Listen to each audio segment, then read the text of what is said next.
Yeah, yeah.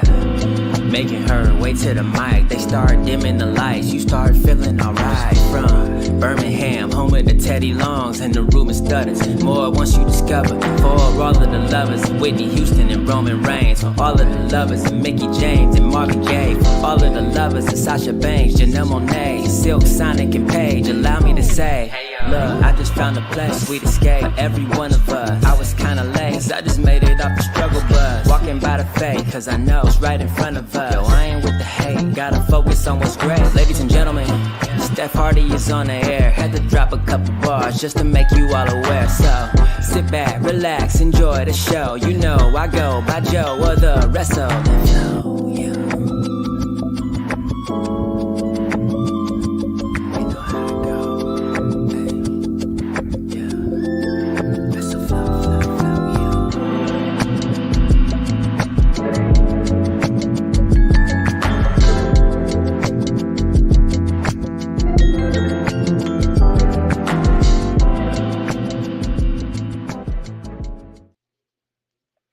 Hey y'all. Welcome to a new episode of the Hardy Wrestling Podcast with the girl Stephanie Hardy. Of course, I'm the host and creator of this fabulous platform of mine, as well as contributing writer for Daily DDT and color commentator featured on the Belladonna Division, Battle Club Pro, Black Girl Magic 2022, and Spartan Wrestling. And of course, I'm open to bookings all 2024. So if you're looking for any other color commentary, please book your girl, book your girl, book your girl. So I am so excited to be in front of you guys for a new episode of HWP. And there is so much going on in the world of professional wrestling. So of course, if this, I am happy to be your guide through the ins and outs of what's going on. And of course, if this is your first time listening, welcome and thank you for joining the vibe. And of course, if this isn't your first time listening, thank you for consistently sticking with me throughout this entire journey, throughout professional wrestling as the career has grown and as the show has grown, and all of the above on this Friday night. Like, thank you guys so much. Of course, Eric Isaac posted up in the chat before the show even comes on, still being consistent, saying hey on YouTube. Of course, thank you everyone who's watching this show live wherever you are. That's on Twitter/X, on YouTube, on Instagram, on Facebook, everywhere. Thank you guys so much. And of course, if I say anything during this show that resonates with you or something that you want to speak out about, light up the chat. Let me know everything that you feel about what's happening in professional wrestling. We have a big weekend in store with, of course, you have King and Queen of the Ring taking place with WWE on tomorrow. And then on Sunday, you have AEW's Double or Nothing taking place in Las Vegas. And this is Memorial Day weekend. So it's that chance to sort of sit back, relax, and enjoy everything that you enjoy for this holiday weekend and then watch some wrestling. So, of course, I'm going to give my predictions for what I think is going to happen on both of these exciting pay per views because, oh my God, there's so much going on. And I'm also going to talk about the ins and outs of professional wrestling. So, of course, this has been a fun week in news per se. So, of course, we got to start with the segment called, hold on a second, technical difficulties, news and gossip ish. So, as we get started with talking about everything that's been happening in wrestling, there have been lots of new announcements. Um, in terms of what's going to be happening over the next 2 years, in terms of pay per views. And WWE made the announcement on yesterday that SummerSlam in 2026 is going to be in Minneapolis at the US Bank Stadium. That's Minneapolis, Minnesota. And Minneapolis has been in the news when it comes to WWE for like the longest time because everybody was predicting that WrestleMania next year was going to be in Minneapolis. And some people liked it, of course, and some people did not. Because of course, since WrestleMania is around April time, that's when the weather is sort of changing from winter to spring and kind of in between. So a lot of people didn't necessarily like that. So with the news that WrestleMania next year is going to be in Las Vegas, People were wondering, okay, well, I guess Minneapolis lost their chance, right? Wrong. They got another pay-per-view, and then they announced it for the very first time in over 30 years. SummerSlam will now be 2 nights. Just like WrestleMania, SummerSlam is going to be 2 nights on Saturday, August the 1st, and Sunday, August the 2nd of 2026. And I'm really excited about this because, of course, I love to travel. Y'all know your girl, Stephanie, loves to travel and pack up her bags and go somewhere new. And I've never been to Minneapolis, Minnesota. I've never seen it. I've never been that far up north before. So to be able to go here and see the US Bank Stadium, which they did show in a commercial tonight while SmackDown was on, it looks like a beautiful city, and I'm glad that they're doing it in the summer, because to be in Minneapolis when the weather is cold, I know it's really bad because they get, like below zero. Um during the winter at times, and I cannot stand the cold. So I'm glad that this is happening, and I want to say congratulations to Minneapolis as a city for obtaining a big four pay-per-view of this magnitude. Like, that's so great for y'all. That's so great for your city. That's so great for the fans. And I'm just really excited.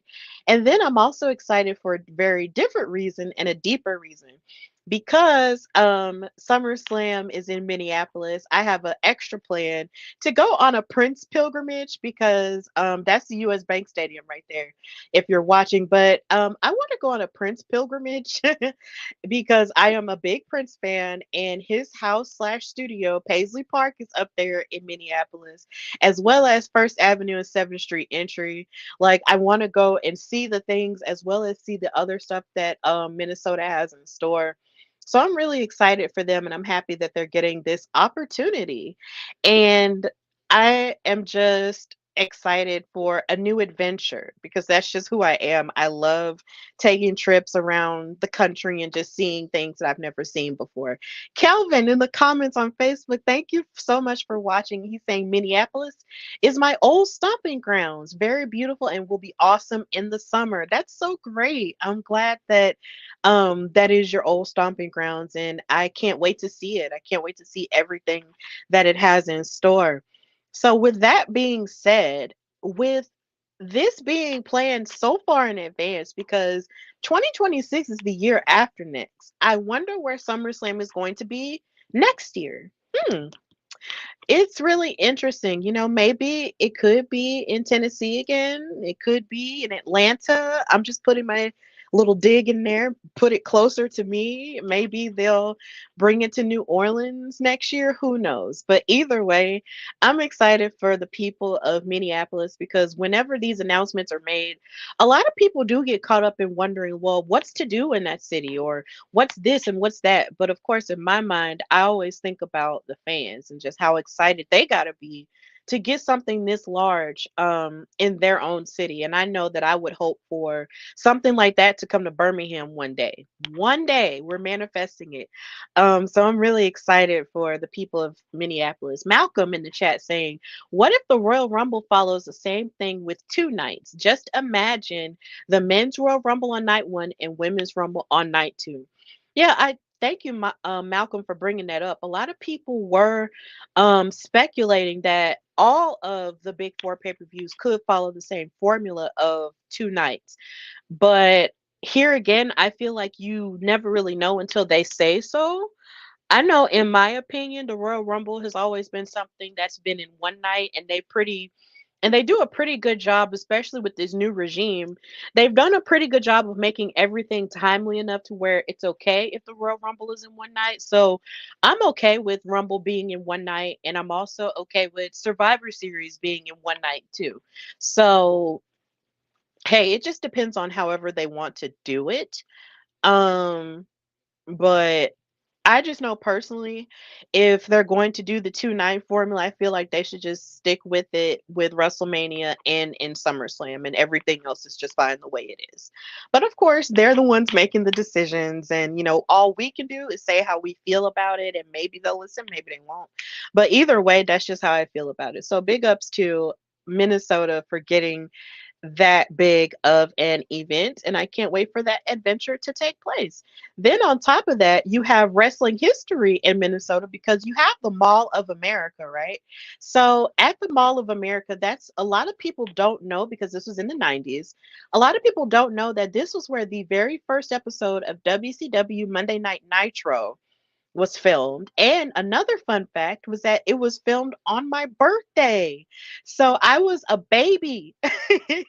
I was not really a baby, but I think I was maybe 2 or 3 years old when the first Nitro took place. But I didn't see that episode because I, of course, started hearing about Nitro when the Monday Night Wars was going on.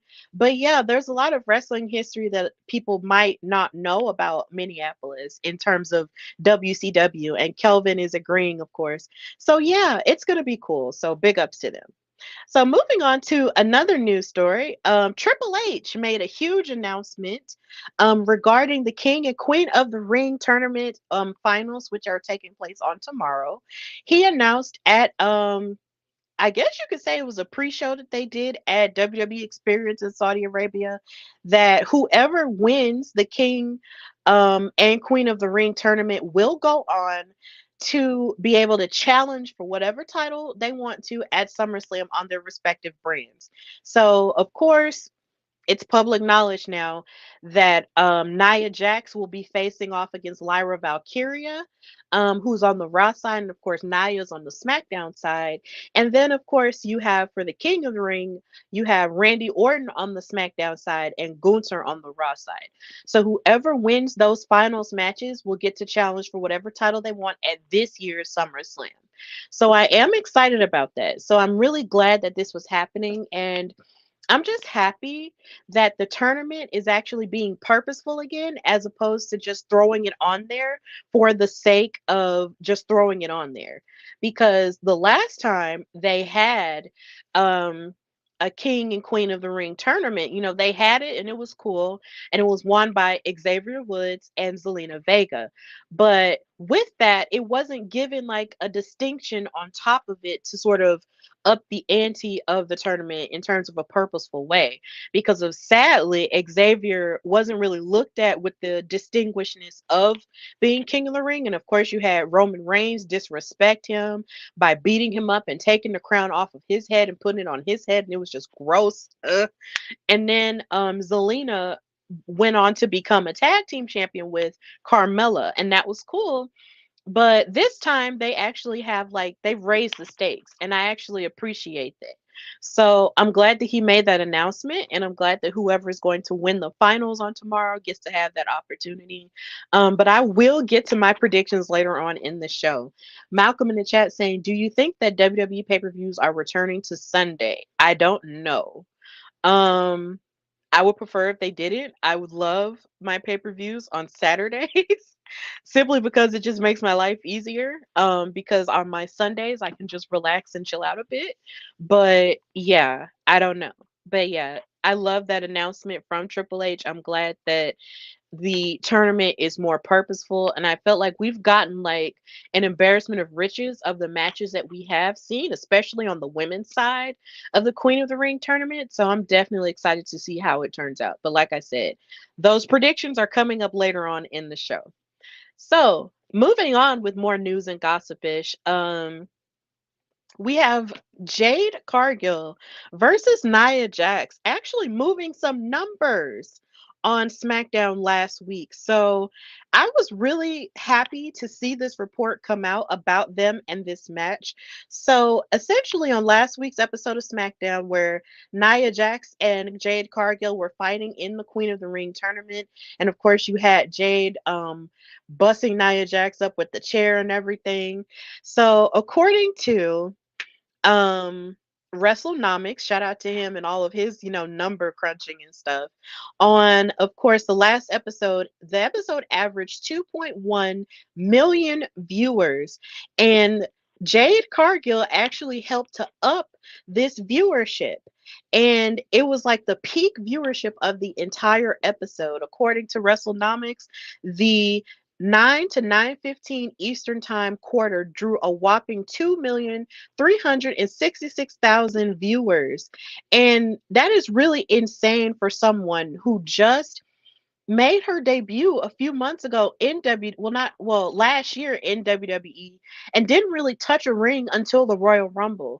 Everybody is tuning in to watch this woman go up against the best of the best in WWE. And the fact that everybody logged in or watched on television to see this woman go up against her is just absolutely fantastic. And then of course you had the interaction that she had with her daughter Bailey, and then you have Nia yelling at her saying your mom sucks, and then Bailey standing her ground and saying no she doesn't. And I was like, yes girl, you better stand up for your mama. I just love that for her. I love that anytime Jade Cargill comes on, you just have no choice but to stop where you are and just look and just stare at the marvel that is her.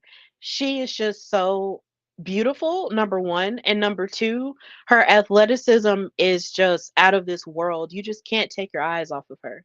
So I'm glad that there are lots of people who truly share that sentiment and that she is helping, WWE grow in that way because she is such a star. Like she's always been a star. She was a star even when she was in AEW, she was still that type of a star that drew that type of attention when she was TBS champion and held the title for such a long time. So I'm glad that she is carrying that star power over here to WWE now that she's moved, and she's a champion here again, and it's just really great. So I'm happy for her, and I'm happy for Nia Jax in the sense too, because she had a pretty rough road, during her first run in WWE where people thought, oh, well, she's unsafe and she's this and that. But she's definitely turning everyone around and turning everything around and becoming prolific in her own right. So, big ups to both of these women for this accomplishment because that's just a huge deal to be the top viewed segment of an entire episode of SmackDown. That's women's wrestling, y'all. I love it. I absolutely love it. So, big ups to them. Also, in news and gossipish, I have to, just show this picture because Jade Cargill and her daughter are just vibes and they're just great.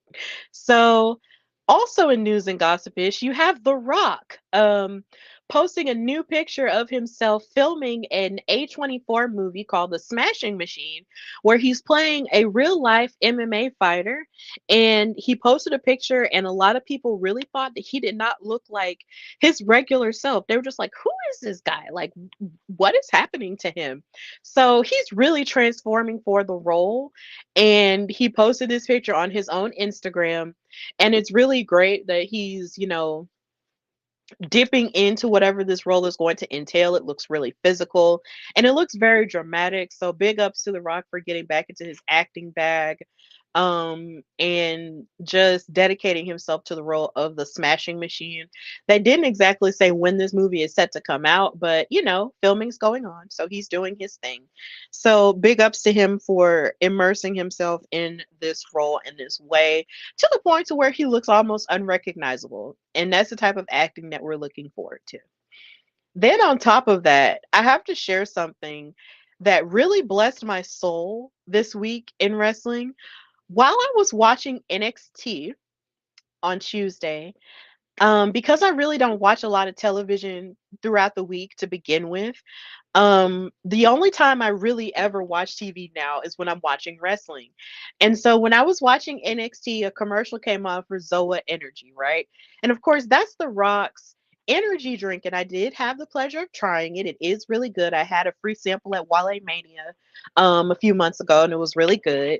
But in this commercial, you see him, of course, sort of taking on this big Dwayne energy. After drinking his Zoa energy drink, and he's sort of taken on the form of this stressed out mom that's just trying to get stuff done while working at home and doing other things. So, the thing that blessed me the most about this commercial was the fact that this woman, before she morphed into The Rock after drinking the Zoa drink, is Aisha. And for those who don't know, Aisha and I used to work together at Women's Wrestling Talk before the mass exodus took place. And she has been in commercials and doing filming for various commercials throughout her time because she's also an actress. And she was a new wrestling fan as well, coming into the publication, and she was into AEW, and we have only worked together like maybe a handful of times, but we still remain in contact. So the idea that she booked a commercial for The Rock's energy drink and to see her face in it just blessed my soul. Like I was like, "Oh my god, that's Aisha." Like, and that's not the first time that's happened because I've seen her in a commercial for Orkin before too. And I messaged her and I was like, "Is this you in this commercial?" And she was like, "Yeah." And I was like, "Oh my god!" Like I was so excited. So I'm just, this really like blessed me on a very deep level because I love seeing all of my girls win in so many different areas. So the fact that she was in this commercial for The Rock's energy drink just really like touched me in a deep way. So Aisha, if you're watching this or if you're going to watch this later, I love you so much and I'm so glad to see you continuously doing your thing, like cuz this just did everything for me that it was supposed to do. It gave me clear skin. So congratulations to her. And I just think it's funny that you drank this drink and then boom, there pops The Rock. So yes, congrats to her. And please, and this isn't an endorsement, but if you do try Zoa Energy, it is really good. It's really good. So yeah, that was great. Big ups to Aisha. Um, Moving on into news and gossipish. Yesterday was also the first heavenly birthday of Bray Wyatt, and all over social media, people were sharing all sorts of their favorite memories of him, including his sister and his um I guess his fiance. I was trying to find a way to say it. And his fiance Jojo, they were really expressing their love for him because of course this would have been his, I believe they said his 38th birthday, but he of course since he passed away, it's been really rough. Well, not really rough, but at the same time it is hard where sometimes you'll see lights and you'll see, like with all the stuff that happened at Backlash where Jay Uso came out and they had the lights up and everything. It did give Firefly energy. And it's really hard to imagine a wrestling world where Bray Wyatt isn't in it. And it hasn't been a full year yet, but it's still weird to think about. And even with all of the QR codes that are popping up now with the Uncle Howdy stuff, or what is presumed to be the Uncle Howdy stuff, it is so hard to imagine that this wonderful man, this creative soul won't be on our screens anymore. It's still very hard to accept and it doesn't feel fair. And I can only imagine how the people that are really close to him or who have worked with him feel. Like it's probably even worse for them. So I send thoughts and prayers and loving energy to them. But oh my God, like as a fan, it hurts to know that we'll never see him again in the present form, but I do trust that he is, of course, watching and watching what's going on in wrestling still, and his spirit is, of course, free to travel to see more, and that's just what I believe. So happy heavenly birthday to Bray Wyatt, and I hope that you have peace on the other side. And we do miss you down here, and I just can't wait to see what else happens with the Uncle Howdy stuff, and I'm glad that, and I hope that the creativity that he birthed will continue to take forth and go forward as we can try to make sense of a world without him. But yeah, it still doesn't feel fair. It doesn't, but um higher powers know best. So we love you, Bray Wyatt. And just to move forward in news and gossipish, Drew McIntyre and Damian Priest is rumored to be the planned big match at Clash at the Castle in Scotland. That's taking place next month. And of course, Drew McIntyre is from Scotland, so this is going to be a big homecoming for Mr. Drew as he goes on his quest to possibly become a world champion again after his fiasco that took place at WrestleMania this year. And the rumors are, of course, given by Wrestling Observer that McIntyre and Priest is expected to take place at at the OVO Hydro Arena on June the 15th. And it makes sense because at the last Clash of the Castle, which was in Wales, I believe, Cardiff, Wales, in 2022, which is the weekend of my birthday as well, he fought for the Undisputed Championship that was held by Roman Reigns, but he was screwed out of his opportunity by Solo Sikoa, who made his debut there and interfered in the match and inserted himself as part of the bloodline. And it was very heartbreaking to watch him lose in that way in front of, his people like that. And it was very heartbreaking. So the fact that he kind of has a second chance now in his actual home country is really cool to think about. So I hope that in some aspects this match does happen. However, we do have to take into consideration that Drew McIntyre hasn't fully been gunning for the world title at this point. His focus has been on CM Punk. And because his focus has been on CM Punk so hard, I wonder if he really will win the title or if he really, is going to get the job done in Scotland, or will he let his obsession with CM Punk get in the way?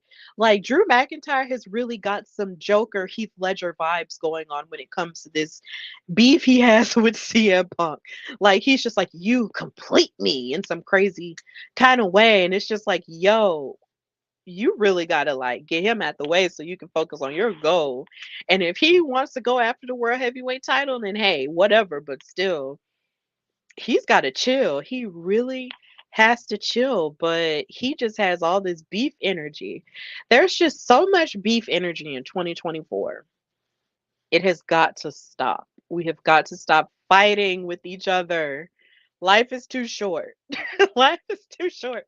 I understand this is wrestling, but still, even outside of wrestling, there's just so much anger and animosity, and we just have to like chill out, guys, please.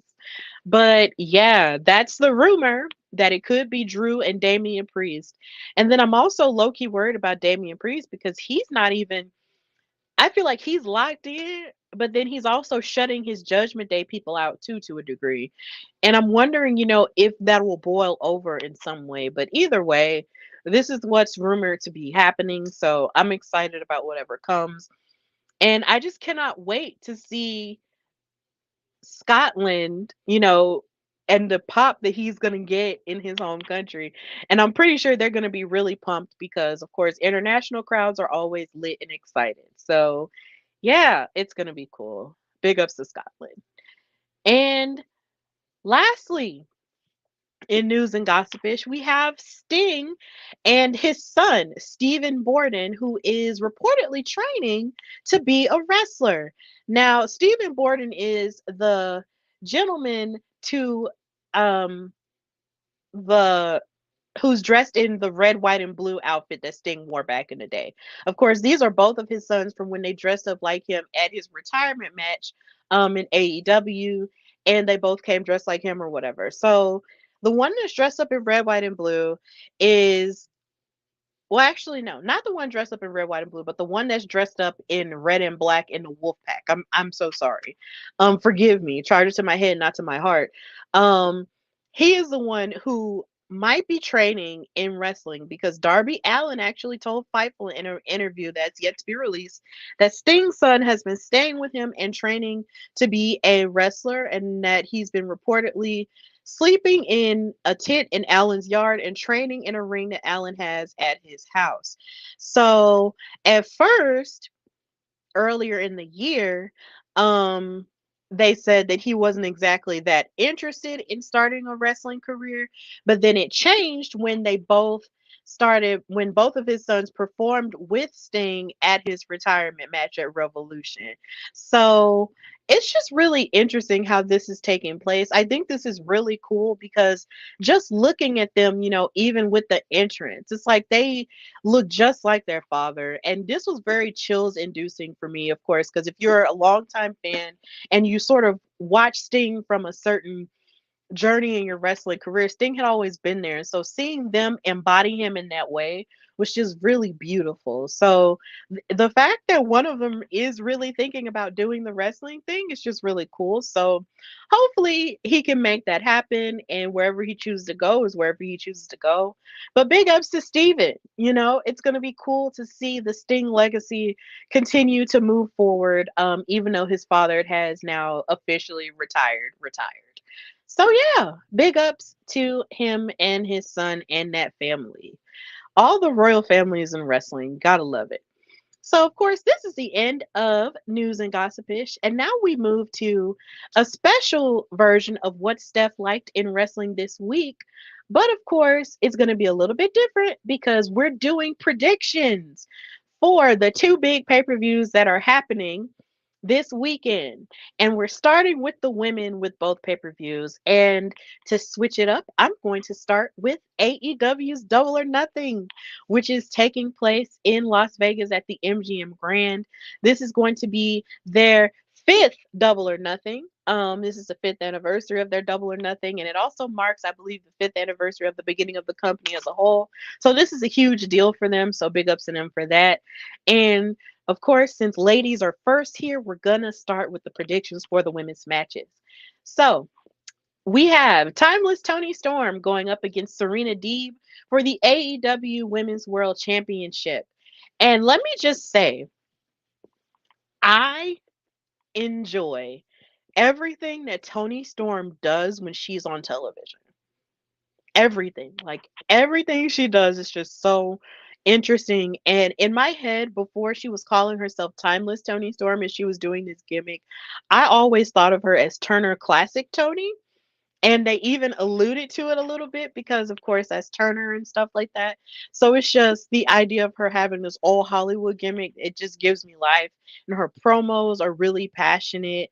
And the old language, she really has it down pat. And everyone around her is really committed to the character and what's going on, like Mariah May and Luther. So I love everything her character represents. And also, I just love watching her wrestle too. Like, I was always a fan of Toni Storm. Ever since I first saw her in the Mae Young Classic, I thought she was cool. I thought she was amazing. And very athletic. So the idea that she's found her groove with this character while also wrestling great matches with a little bit of shenanigans is still really entertaining. And then you have Serena Deeb, who is just an athletic goddess. She is the brains behind so many other women's wrestling careers, and she's just so good. I'm a fan of Deeb's Dojo. And I feel like this match is definitely going to be an athletic one for sure. It might be a barn burner when it comes to these two, and I'm really ready to sink my teeth into that. But I'm going to predict that Timeless Tony Storm is going to come out with the win because she's just on fire right now. And I just don't see her losing at this point to Serena. I feel like Serena is going to give her a really good um fight, and it's going to be a really barn burning match, but Tony is going to ultimately win. So yeah, that's my prediction for that. I'm predicting Timeless Tony Storm will retain her AEW Women's World Championship. So yeah, that's going to be cool. I'm looking forward to that. And then of course, my loves, my loves. We have the TBS Championship match, a very high profile and anticipated match indeed between the TBS champion Willow Nightingale, the babe with the power, with the heart of gold, versus the CEO, the standard, the blueprint, the conversation, and the greatest women's wrestler of all time, We're not going to fight about it because I've said it multiple times on the show and I will say it again. Mercedes Moné is the greatest women's wrestler of all time. I'm so excited for this match. In fact, I'm so excited about this match that I even wrote an article about it stating why it should main event Double or Nothing, even though they announced there's going to be a triple main event. I don't think that there really is any other match that stands up to this. Like, I don't think there's really any other match that qualifies itself being a main event other than this one. Because Mercedes has main evented so many different pay-per-views and made so much history on her own, with the matches that she's had over the past 10 years, that it just wouldn't make any sense for her not to be in the main event with Willow. And then on top of that, with the history that they have with last year's New Japan Resurgence and how it main evented, like, and how it made history as the second or essentially the third main event, including black women in it, I can't begin. I could sit here all day and talk about how, amazing it is that these women are fighting each other again, and the miracle of Mercedes getting to wrestle again after that injury that she sustained. When she injured her ankle, they said that she was not supposed to wrestle again, but yet here she is about to wrestle in her AEW in-ring debut. This is hard to predict. It's really hard to predict because both of these women are fantastic. Willow Nightingale has risen to the occasion, has now risen to the occasion of fighting Mercedes twice. And her ability has grown by leaps and bounds. Her confidence in herself has grown by leaps and bounds. And her ability and her power is definitely present. And it hurts me because it feels like she just won the TBS title. And I don't want her to lose it so soon. I don't want her to lose it so soon. Um, I honestly feel, even though a lot of people feel like Mercedes is definitely going to win the title because she wants to get her lick back on Willow Nightingale, I think I'm going to predict that Willow's going to win because I feel like this should be a saga that continues to last even after Double or Nothing. I feel like even with them main eventing, I feel even if they do main event or even if they don't main event, this is something that should be able to keep going, and Mercedes should be a heel on a chase. Um, I'm gonna predict that Willow Nightingale is going to retain, and Mercedes is gonna have to go on a chase. And yeah, I know a lot of people are saying that Mercedes is gonna win, and that's like the easy thing to say. This isn't easy for me to say at all because I love Mercedes and she's the GOAT to me and all of the above. But and in my perfect world, I would just split the TBS title in half and give it to both of these women and they can both be TBS champion and I'd be happy, but that's not how the world works. But I'm predicting that Willow Nightingale is going to win. And even if she doesn't win, she's going to give Mercedes the fight of her life. She's going to give her the fight of her life. And that's all I can ask for. And another thing I can ask for is that they please be the main event for Double or Nothing.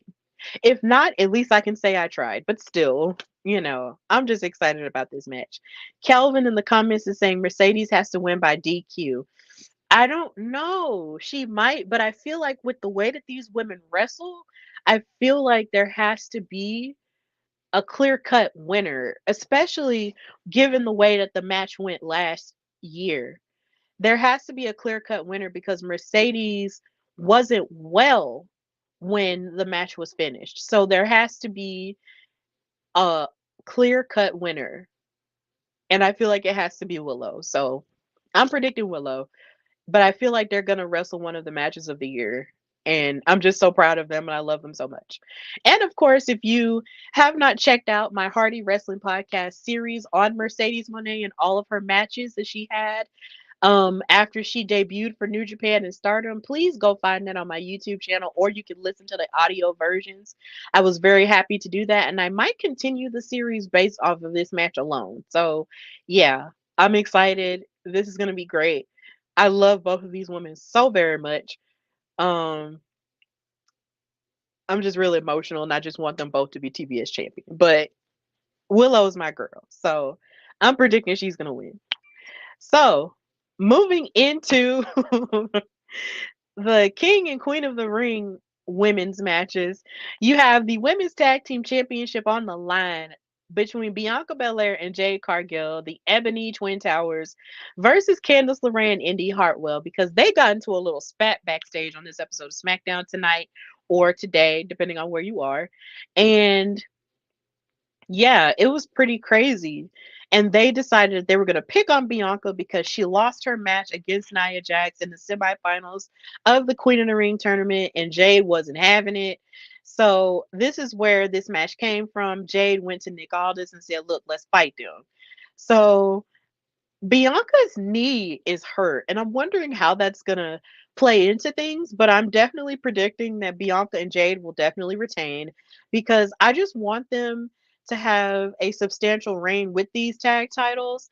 And I want them to sort of just beat everybody until they run up on a tag team that they know they can't beat um when it comes to those tag titles. So I'm predicting that Jade and Bianca will retain and everything will be fine, but I am worried about Bianca's knee injury and will if she'll be able to keep going. I don't know, but yeah, I I need them to retain. So that's what I'm predicting. Jade and Bianca for the win.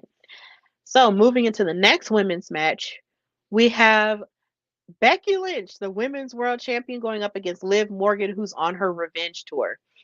And I have a lot to say about this rivalry. And I think it feeds a lot into Liv Morgan and all of her revenge stuff because on Instagram today, she even posted about how she fought back, from her injury that she sustained from Rhea Ripley, and how she was actually able to get revenge on her and injure her, take away one of the things that she cared about the most, because of course Rhea had to give up the title, which is how of course Becky has it, because she won it in that battle royal and stuff. But I feel weird about the idea that Liv wants to take out all of her frustrations and her revenge tour all out on Becky, because she's not the one that you need to get revenge at. Like, you're trying to get revenge on Rhea. So why is all your focus on that? I understand her focus is on the title, but at the same time, it's just like, girl, you keep trying to sneak up on Becky and do all of this, and it's just like, are you really that focused on Becky, or are you just focused on just getting your revenge? It's just sort of weird for me. And then on top of that, she's also acting as if she was so much of a victim, and she's sort of playing up this idea of her, taking back everything and getting this women's world title. But at the same time, she's acting like she's never won anything before. I was just like, man, weren't you also Miss Money in the Bank? And ma'am, didn't you also win the SmackDown Women's Championship? I understand that title no longer exists, but at the same time, you're acting like you've never won anything before. It's just really interesting to me, how she's playing up herself to be this underdog, that people are underestimating. And I'm just like, ma'am, you were a champion before. Like, you gave Becky Lynch one of her best matches one time. Why are you acting as if, you haven't done anything of note? It's just really crazy. Um, but all in all, Becky is out here to prove that she is still that girl. She is one of the four horsewomen, and she deserves to hold the title. So I'm predicting that Becky is going to retain, and this is going to send Liv into a downward spiral of darkness, and it's going to be interesting and probably a little bit scary. So yeah, Becky's retaining, and that's my prediction with that. And then of course we have the finals of the Queen of the Ring tournament, involving Lyra Valkyria representing Raw versus Nia Jax representing SmackDown. This is hard to predict because, of course, you have Naya who has all of her strength and all of her um strength and everything that she has and power. And then you have Lyra Valkyria, who is a high flying queen. And, there have been smaller women who have taken down Nia Jax before. And as much as I would love for Lyra to have this opportunity, I almost believe that maybe this is Nia Jax's time to be Queen of the Ring. And, she'll be able to challenge Bailey, and that would be a very interesting match. But then, of course, if Lyra wins, then she would have to challenge Becky. And that's her friend. Because they have the Irish connection. So that would be interesting. But I'm more intrigued to see Nia and Bailey. So I'm predicting that Nia is going to win and become Queen of the Ring, and she'll be a really sinister, dark queen, and that would just be really fun. So, yeah, I'm predicting Nia's going to win, but I feel like Lyra is going to do a good job too. So, and it's really no damage to Lyra because she did just get drafted, and it's okay. If she doesn't win, but if she does win, it's cool. But I'm definitely predicting Nia Jax. So it's gonna be great. I'm looking forward to all of the women's action this weekend. It's gonna be fun. I'm so excited. Women's wrestling is thriving in a beautiful way. And this tournament was definitely living proof of it. And hopefully one day we might see an evolution too. Hopefully. One day. We'll see. So Kelvin in the comments saying Nia losing to Lyra feels like disrespect to her run in this tournament. I can definitely see that. I see your point with that. But at the same time, if she does lose to Lyra, I mean, she will have lost to someone who's on the rise and she would be a good queen. And, we do like good queens because the last queen was sort of villainous. No shade to Zelina because that's my girl and I love her. But she was a villainous queen. So maybe it would be cool if we had a good queen. I don't know. But I think Naya, yeah, this might be Naya's time. So those are all of my predictions for the women's matches. And now we move to the men's matches for Double or Nothing.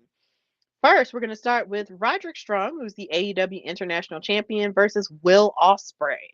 Now, Will Ospreay has a lot of legend, of course, coming from his background in Japan and in so many other places. He is a well-traveled wrestler, and he comes with a lot of great experience. But then, of course, you have Roderick Strong, who has a lot of experience as well, and they have had, run-ins with each other. I'm predicting that somehow or another Roderick is gonna throw some shenanigans in and he might retain the title because I just for some weird reason I just don't see Will Ospreay winning this. I feel like he might go for something else in the future maybe. That might be a little bit crazier, but I don't know. I feel like Roderick might retain due to some shenanigans here because he does have his group, the Kingdom, the Undisputed Kingdom. So I just feel like he might use some shenanigans to keep his title. So I'm predicting Roderick Strong is going to win this match. But here again, this might be another barn burner because both of these men can wrestle down. So yeah, it's going to be interesting to see how it turns out. But I feel like Roderick is going to retain somehow, due to some shenanigans.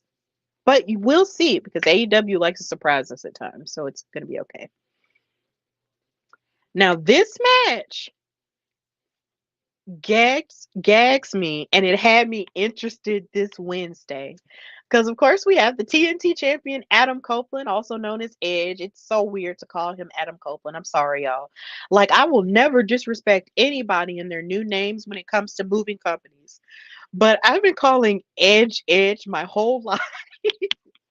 And to switch over and call him Adam Copeland is just like what? But I okay, it's no disrespect. It's just ha. But yeah, Adam Copeland is going up against Malachi Black of the House of Black for the TNT Championship in a barbed wire steel cage match. If you are in to extreme type of wrestling, this is for you.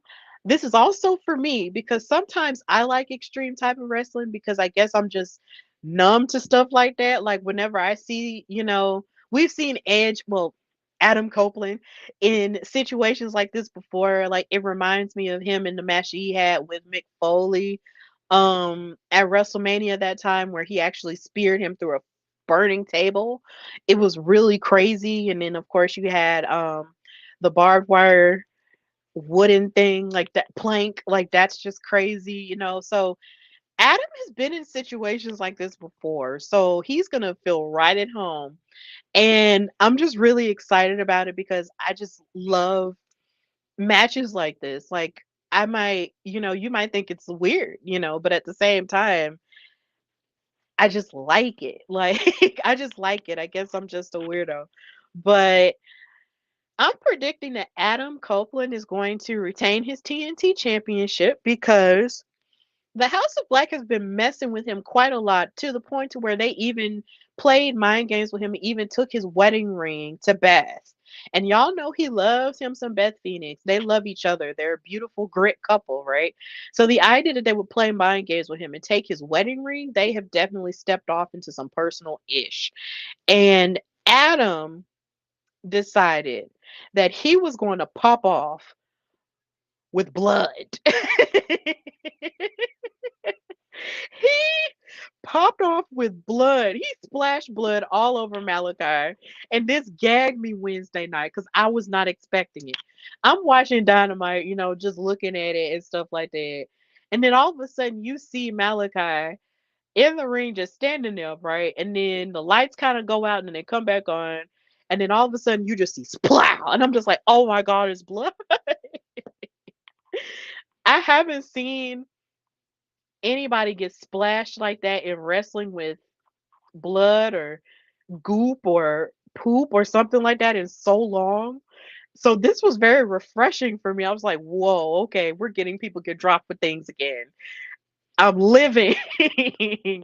So this was cool. I liked it. And then Adam popped up on the screen and he looked really angry and also really sadistic. Like he was gonna drop some other ish on Malachi Black this weekend. So it's gonna be sick. Kelvin in the comments saying Malachi wins and Adam joins HOB. Oh my god. If Adam joins the House of Black, that would be some crazy stuff. It would be like, whoa, that would be dark. But it would be a good way for them to sort of um recollect themselves and stuff. So it's gonna be a good match. But I really enjoyed this blood segment, like in a very fun way. Like I enjoyed it because it's just been so long. So I'm predicting that Adam is going to retain. But it's gonna be a sick match. Barbed wire steel cage.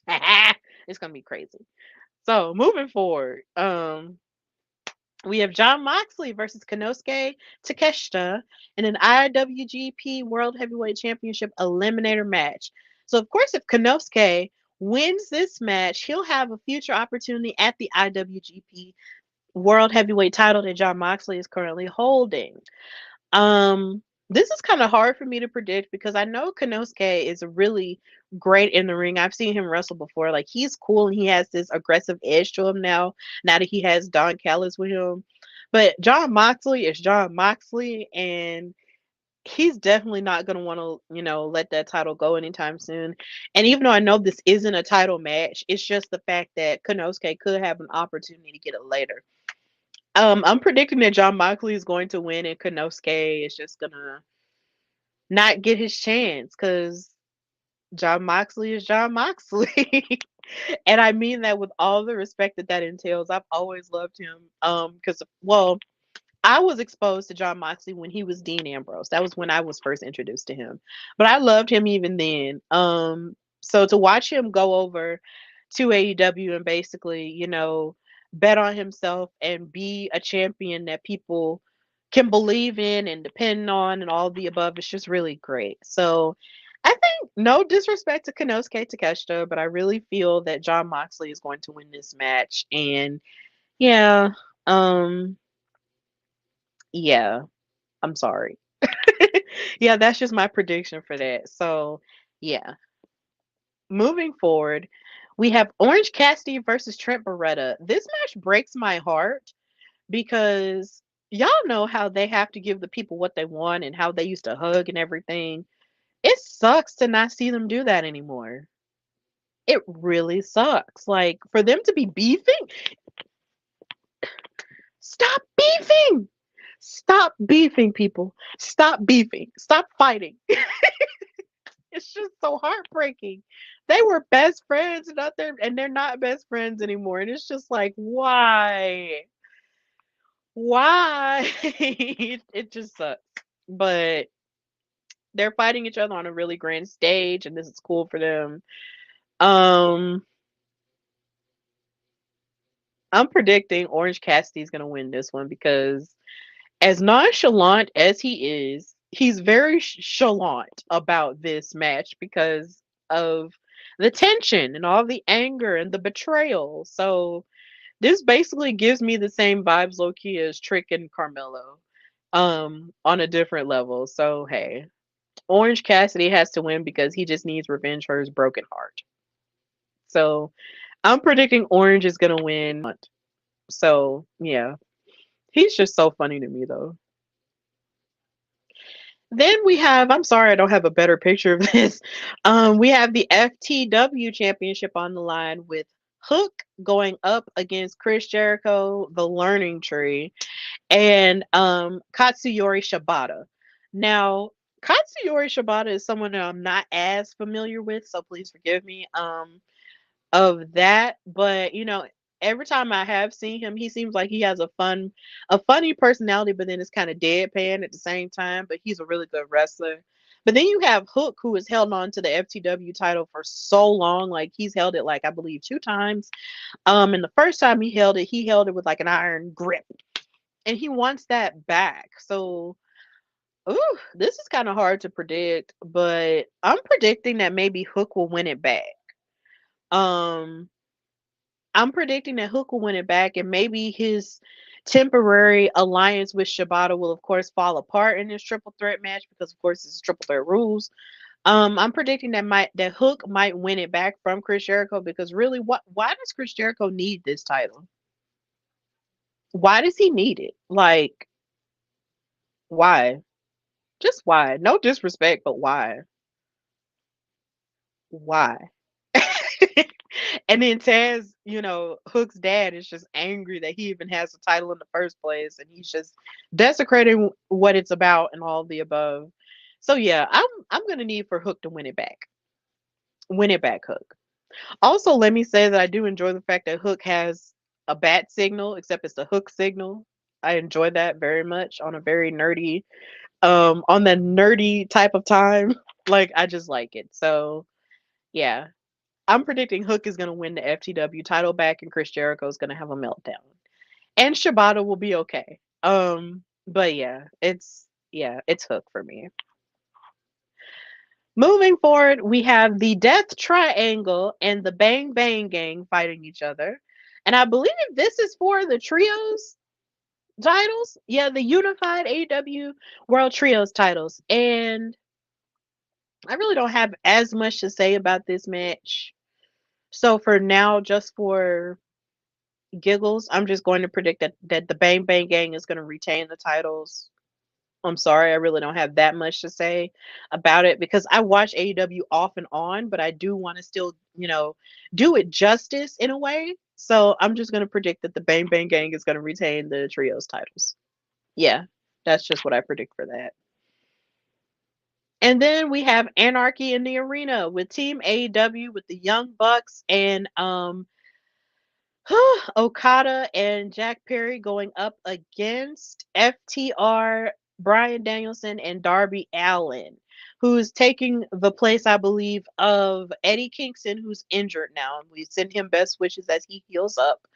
This is going to be an Anarchy in the Arena match, so I'm assuming they're going to be fighting all over the place for the soul of AEW because, of course, the Young Bucks and them have been running rampant and walking around in suits telling everybody to call them Matthew and Nicholas and abusing their power all over the place to the point to where they even beat up Tony Khan and in Jacksonville. of all places, and then had him in a neck brace, and it was just really dramatic, and it's horrible. So I'm predicting that Team AEW is going to win this match simply because of the fact that the Young Bucks and Okada and Jack Perry just need to be humbled and taught a lesson, and the soul of AEW needs to be fought for and defended in a good way. And also, I do believe that they deserve to win simply because Darby Allin showed up on Wednesday with a flamethrower. That's why.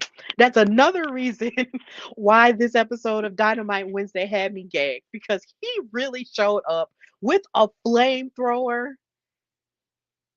I this had me in stitches. I wasn't laughing at it like this is like a dumb. I was laughing at it because I enjoyed it. I was just like, yes, this is anarchy. This is chaos. This is what I need. Like, I feel like there might be a part of me that really does like destruction of things.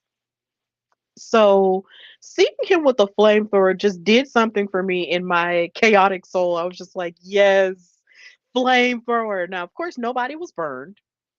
Nobody was burned. And of course, Tony Khan did say in a media call that Darby Allin did have a license to use a flamethrower. And I didn't even know you had to have a license in the United States to use a flamethrower. That was something different that I learned. But yeah, he rolled up in a car that was driven by Tony Khan. Another thing I did not expect was for Tony Khan to drive a car. I thought if you were rich, you didn't drive anywhere.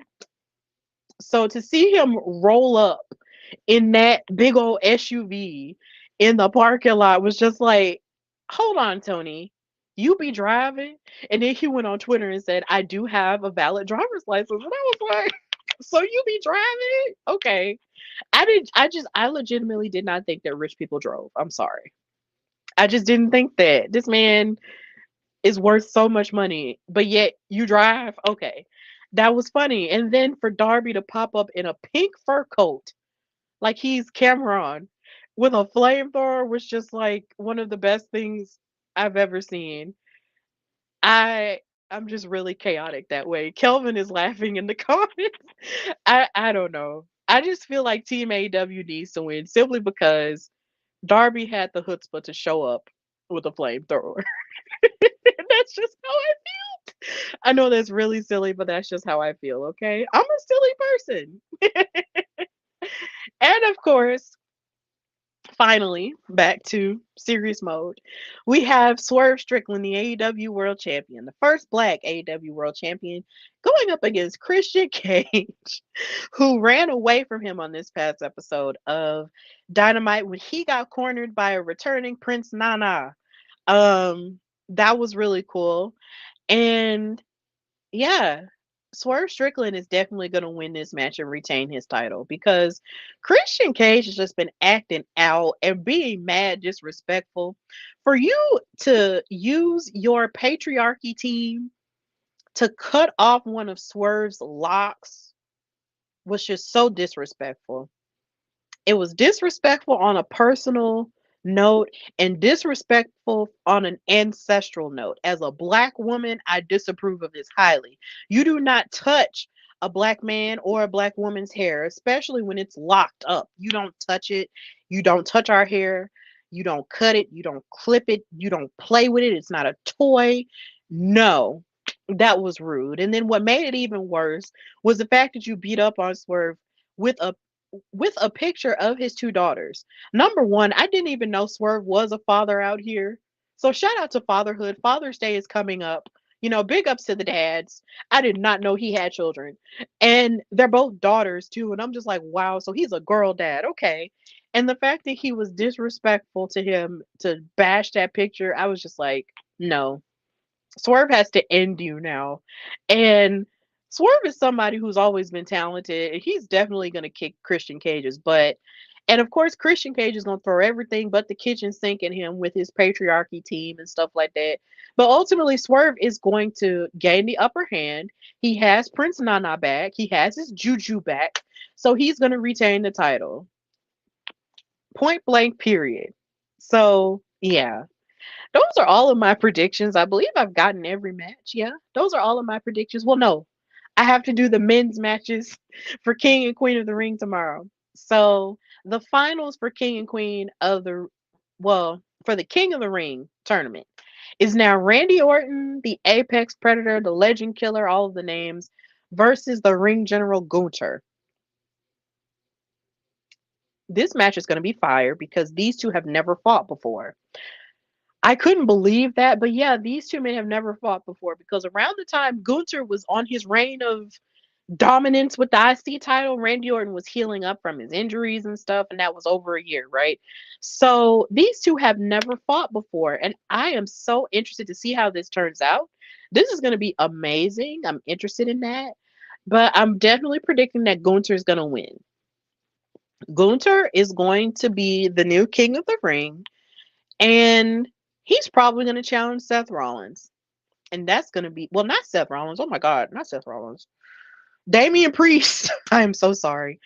He's going to challenge Damian Priest for the World Heavyweight title, and it's going to be interesting. So, yeah, Gunther's winning. Are we all in agreement? If you disagree, say so in the chat. But I feel like Gunther's winning. But the match is going to be fire, though. It's going to be fire. So, yeah. Then, of course, we have the triple threat match for the Intercontinental Championship between Sami Zayn, who's getting to wrestle in Saudi Arabia in front of his brothers and sisters again, versus Chad Gable and Big Bronson Reed.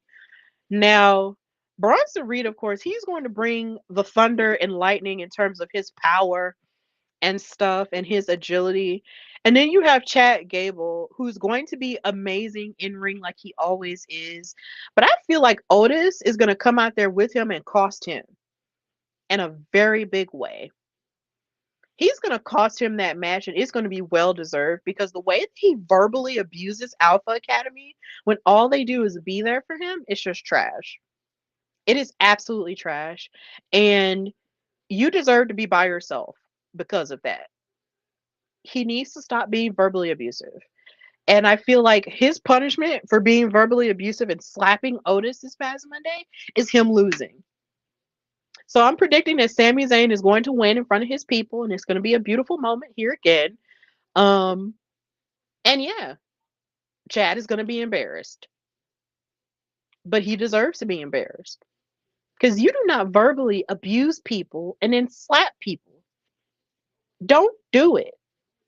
It's rude and it's gross. So yeah, I'm predicting he's going to lose.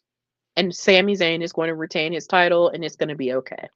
So, Sami for the win. Chad is going to be embarrassed. Moving on, we have the main event Logan Paul versus the undisputed WWE champion, Cody Rhodes. Cody's winning. That's my prediction. Cody is retaining his title, and Logan Paul is definitely worried because the promo that Cody cut on him tonight was fire. And he told him, like, you can't win without help. And that's the truth. And Cody Rhodes can wrestle down. And yeah, Logan Paul might be able to wrestle down, but he don't trust himself. And the fact that he called him out like on some psychology stuff and told him you have imposter syndrome, I was just like, bruh, why you gotta call out his issues, but then also low-key call out my issues too? Like, oh my God, why Cody? Why? But tell me why when Cody asked him if he had brass knuckles on him, and when Logan Paul said, "Are you calling me a liar?" Tell me why I was expecting Cody Rhodes to say, "I ain't calling you a truther." I'm sorry. Um, I'm just so goofy, but yeah, um, it's so funny because at the, I guess you could say pre-show press conference thing that they had, he was just like, I am giving my brass knuckles to Michael Cole and he's gonna hold on to him. And I'm sitting here like, you're acting like you're not rich enough to have a second pair. I said that out loud while watching that take place on SmackDown. And then boom, what happened? He had another set of brass knuckles.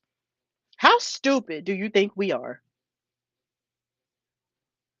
Baby bye. You're losing. He's losing. And then he's losing. He's losing. Logan Paul is losing this match. This match is going to be really good, and Logan Paul is definitely going to give Cody a really great run for it. But Cody's going to tear his hide, and that's the end of it. So yeah, those are all of my predictions for Double or Nothing and King and Queen of the Ring. I just wanted to do that for funsies and stuff like that. I do want to do more predictions and stuff because they are fun to do. So, yeah, wrestling this week was pretty interesting and really cool. Even on the NXT side, and everything, with everything being fleshed out for Battleground, like everything was really cool. So, I am very much excited about what's to come with that. But yeah, I am those are all of my predictions for this weekend. It's going to be a fun weekend in wrestling, y'all. Like, I am so excited. Definitely super duper excited for the Willow and Mercedes match because I'm so happy that my girl is getting back in the ring. And I'm happy that they get to finish this story that's been a year in the making and just make more history for Black women in wrestling and all of that stuff. So I'm just very excited about wrestling this weekend. So, of course, as we move on with the rest of the show, I have to make some announcements.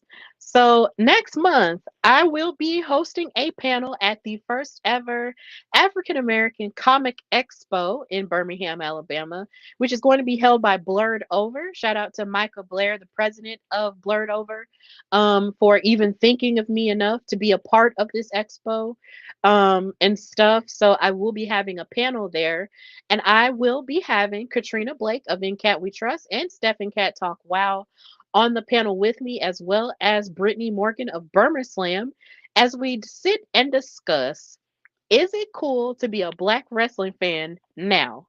Because, of course, wrestling has gone through so many changes over the past even 10 years. And being a Black wrestling fan, does have its ups and downs, but we're going to talk about it in a 30-minute panel. This is the first panel I've ever hosted. I've never hosted a panel before. I've been a part of panels, but I've never hosted one. So I am excited to do this, and it's going to be on June 23rd. Hopefully, I'll be able to record the panel because, important stuff will be said and important questions will be asked. So I'm just really excited to be a part of it. So it's going to be at the A.G. Gaston Boys and Girls Club.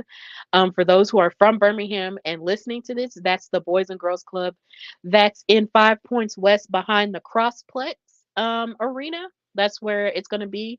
And I'm just really excited because there are lots of vendors and lots of comic stuff and cosplay stuff that's going to be taking place. So if you are a Black nerd, this is the place for you. And if you're a wrestling fan, if you're a Black wrestling fan, this is also the place for you. Come to my panel. We're going to have a good discussion. I'm really excited about it. So, yeah, I just wanted to talk about it here. Also, in other announcements, I have a new article out, which came out last Saturday, though, on Willow Nightingale and Mercedes Monet and why they must main event Double or Nothing. So I wrote an article about it on dailyddt.com. So if you go in the AEW section and scroll a little bit, you'll find it. Or you can, go on any one of my social medias and click the link in my bio. And where it says Stephanie Hardy at the top, that's my profile for Daily DDT. So you can find that there. Please give it a good read. There have been people who've read it and really liked what I had to say about why they should main event Double or Nothing. So like I said earlier, if they do main event it, that would be wonderful for the culture and wonderful for women's wrestling as a whole. But even if they don't, because they did say it's a triple main event, and if they make it to like the second to last match or the third to last match, then at least I can say that I tried in a substantial way to try to make it happen. Even Willow Nightingale saw the article and commented on it on Instagram and said, "Go off, Stephanie Hardy." And I was just like, "Girl, oh my God, thank you." Because I just, I'm glad she liked it. And I'm glad you liked it, Kelvin. Thank you so much. And I'm writing a new article too. So I'm just, exploring more of my writing bag and just seeing where else it takes me. And then, of course, on my social media today, I just shared all of my Mercedes centered articles that I've written. So, if you want to support your girl, please read all of my articles. that I've done. I've done 12 so far, which is just insane to think about because whoa. Um, so please just read my work on dailyddt.com slash author slash Stephanie Hardy or S Hardy. So yeah, I'm really proud of it. Thank you to Raphael for letting me get my crazy ideas out there and being supportive and editing my stuff. Because I know I can be really long winded when I write, but thank you for embracing my ideas, and hopefully I can continue to grow from there. So yeah, your girl is a writer. Also, of course, if you want to book your girl Stephanie Hardy for podcast hosting, guest appearances, for writing gigs, color commentary gigs, or panelist gigs, my information is listed on here. My email is hardywrestlingpodcast@gmail.com, or you can DM me on Instagram or Twitter/X at Queen Steph Hardy, or on my other Instagram at Hardy Wrestling Podcast, or on at Hardy Wrestle Pod. If you DM me, I am definitely guaranteed to get back with you because my phone is always on me and it is always on. So if you want to work out prices and rates, we can do that. And I am just wanting to get more experience in color commentating because it is my plan and my dream to possibly be the first Black female to commentate for WWE or TNA. So if you want to book your girl, please book your girl because your girl is out here making moves. So, yeah, that's pretty much all. I think that's all. And of course, please buy my merch at foryourwear.com. I still have the Beyonces t-shirt that celebrates the love of Bianca and Montez Ford. Please buy that t-shirt. It's available in all sizes in the color black, as well as buy my Alabama wrestling t-shirt, which is always on sale and always in rotation in red or black. And it celebrates the great Alabama wrestling icons and those of the future who are currently active in wrestling now or were active. So please buy that t-shirt in all sizes at foryourwear.com/Hardy Wrestling Podcast. So, those pretty much all of the announcements that I have. Thank you guys so much for watching this live on this Friday night. And also for listening to this later, if you listen to the audio and if that's what you prefer. Also, please subscribe to the YouTube channel. I'm getting close to 300 subscribers, so I do want to get those subscriber numbers up. Please go and subscribe. And if you see me sharing clips, please retweet the clips or share the clips and tag my name in it and all of the above and continue to get the word out about this show. And also, of course, support Steph and Cat Talk WoW as we continue to cover the ins and outs of WoW superheroes as well. And just continue to support us in our wrestling growth and careers and stuff. Because even though life be life in, wrestling is still going to wrestle and we're going to still talk about it. Even if it's on different days, we're still going to do it. Um, so yeah, thank you guys so much for watching the show, listening to the show later, or watching the show later. Like, share, and subscribe to the Hardy Wrestling Podcast everywhere. And hopefully I'll be able to continue to do more episodes like this and be more consistent with it. But life be life in work schedules are just crazy. But I hope you guys have a fantastic weekend. I hope that you're taking care of yourselves, connecting with yourself and, doing what's best for you and just loving on yourself and just knowing that you're doing the best you can. And I guess the same thing should go for me too, because I had a tough day today. But we push through and we do the very best we can with what we got. So, with that in mind, thank you guys so much for tuning in to the Hardy Wrestling Podcast with the girl Stephanie Hardy. And until next time, bye, y'all.